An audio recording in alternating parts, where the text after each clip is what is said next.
بسم اللہ الرحمن الرحیم۔ مرحوم والدین کی بخشش کا سب سے آسان کلمہ، یہ کلمہ پڑھتے ہی قبر نور سے جگمگا اٹھے گی۔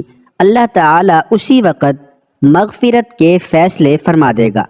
بسم اللہ الرحمن الرحیم۔ لا الہ الا اللہ محمد رسول اللہ۔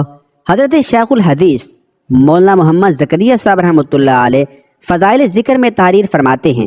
شیخ ابو یزید قرطبی رحمۃ اللہ علیہ فرماتے ہیں، میں نے یہ سنا کہ جو 70,000 مرتبہ لا الہ الا اللہ پڑھے اس کو دوزخ کی آگ سے نجات ملے گی۔ میں نے یہ خبر سن کر ایک نصاب یعنی 70,000 کی تعداد اپنی بیوی کے لیے بھی پڑھا اور کئی نصاب خود اپنے لیے پڑھ کر ذخیرہ آخرت بنایا۔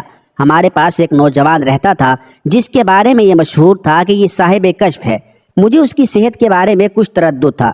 ایک مرتبہ وہ نوجوان ہمارے ساتھ کھانے میں شریک تھا۔ دفعاتاً اس نے چیخ ماری اور سانس پھولنے لگا اور کہا کہ میری ماں دوزخ میں جل رہی ہے۔ اس کی حالت مجھے نظر آئی۔ قرطبی رحمۃ اللہ علیہ فرماتے ہیں کہ میں اس کی گھبراہٹ دیکھ رہا تھا۔ مجھے خیال آیا کہ ایک نصاب اس کی ماں کو بخش دوں جس سے اس کی سچائی کا مجھے بھی تجربہ ہو جائے گا۔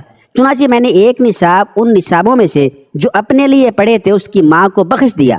میں نے اپنے دل میں چپکے سے ہی بخشا تھا اور میرے اس پڑھنے کی خبر بھی اللہ کے سوا کسی کو نہ تھی، مگر وہ نوجوان فوراً کہنے لگا کہ چچا میری ماں دوزخ کے عذاب سے ہٹا دی گئی۔